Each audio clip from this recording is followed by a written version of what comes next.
I don't have an entourage of security people around me. I noticed that. I'm available, and I empathize well with people to the extent that I'm not removed from your pain, from your suffering. I can relate to that, and that's important. And I think God has gifted me to teach and to preach in those areas, and I do well in that area. And I noticed that in meeting you, I didn't see an entourage, and I was just telling my niece that, you know, he didn't have any security, and I was really amazed about that because, you know, and don't get me wrong, I'm not downrating, you know, the mega churches, but a lot of times when you go to places, you see 10, 15 people engulfed a pastor or a doctor. You understand what I'm saying? And I really noticed that you have no security. Well, the church, in my opinion, is a family. Okay. And I didn't have a security in my family. I mean, my brothers and my sisters and my father and my mother, they were my security.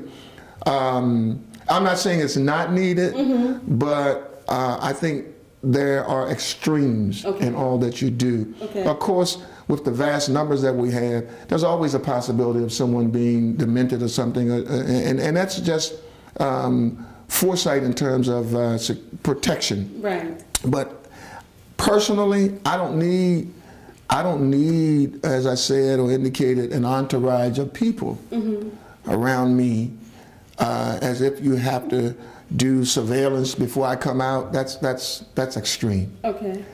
I'm personable. I'm available. If you want to talk to me, you can approach me and talk with me.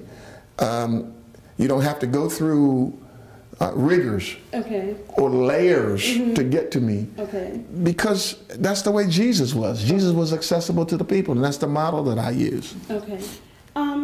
Pastor, could you please explain to me your vision of the 5 E's?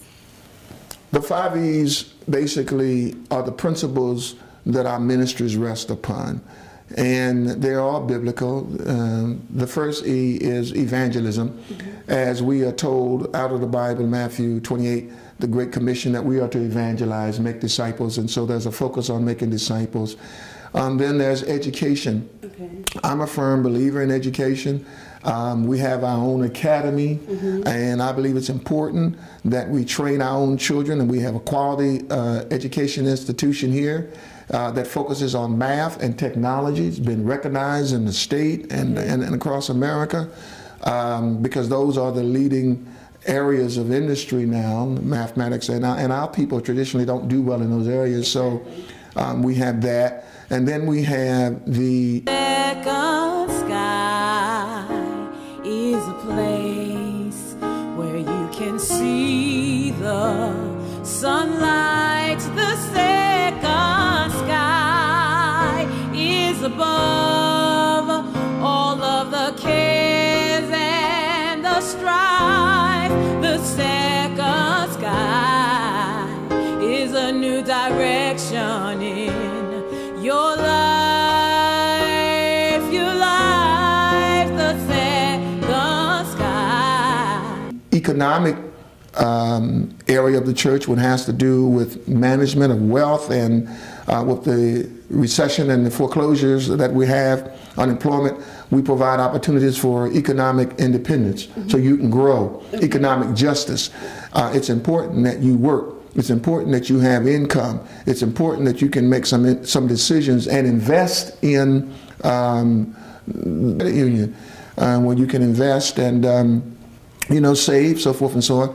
And then we have empowerment, which has to do with building up one's self-worth and valuing oneself, because we live in a society that's filled with negativity, and oftentimes it negates or puts a ceiling or restriction on how a person may feel about themselves. So we try to empower you to say that the sky is the limit, and that all things are possible if you just believe. And expansion has to do with finding land, real estate for future ventures as it relates to ministry, evangelizing, starting a new location. that you have here in Reid Temple? We have 82 operative quality ministries. 82. 82. Gracious. And what about your youth ministry? How do you keep your youth involved in the ministry?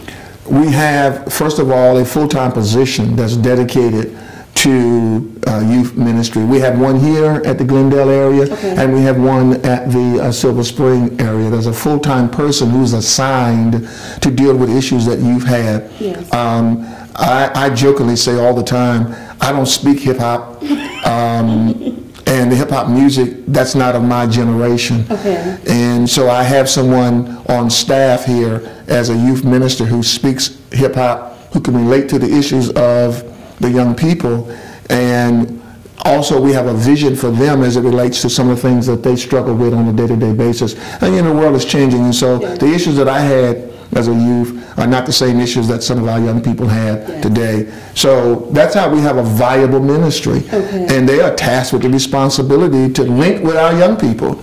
And it's very successful. We have over 1,000 young people in this church. Gracious. And how do you keep your members motivated and active in the ministry? One of the ways that we do it is by being intentional as it relates to linking up with them. We communicate with them. We have what we call class leaders, and we have what we call the Celebration of Life Commission, which allows persons to be highlighted on their specific birthday month. So the church is broken down into 12 months, and then when you have whatever your month is, there is a coming together fellowship one with another. There's also, we use technology, a call that goes out on a monthly basis from the pastor, a full-time videographer, a person who videos our services and does our commercials and those kind of things. And this church has been highlighted in the Washington Post because of the technology that we utilize here, the screens and the capabilities that we have. So, yes. Yes.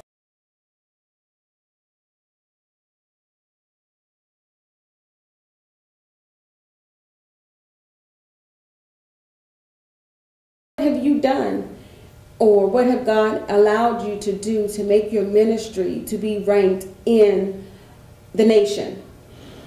I just recently discovered that we were ranked 9th among the 100 fastest growing churches in America. In terms of what medium or what methodologies or what prompted that, I have to give credit, of course, first to God, but then the spirit of the people, the spirit of the people, because there's something here that meets the needs of the people. And it's like a beggar who's hungry for bread. If he finds out where the bread source is, he or she will go and get another beggar and say, this is where the bread is. And so this is what keeps our ministry growing and blossoming. We try as much as we possibly can to craft ministries that deal with the needs of the people. Okay, what a blessing. So what is your perspective on healing, a healing ministry, accountability, and spiritual covering? I believe in supernatural healing.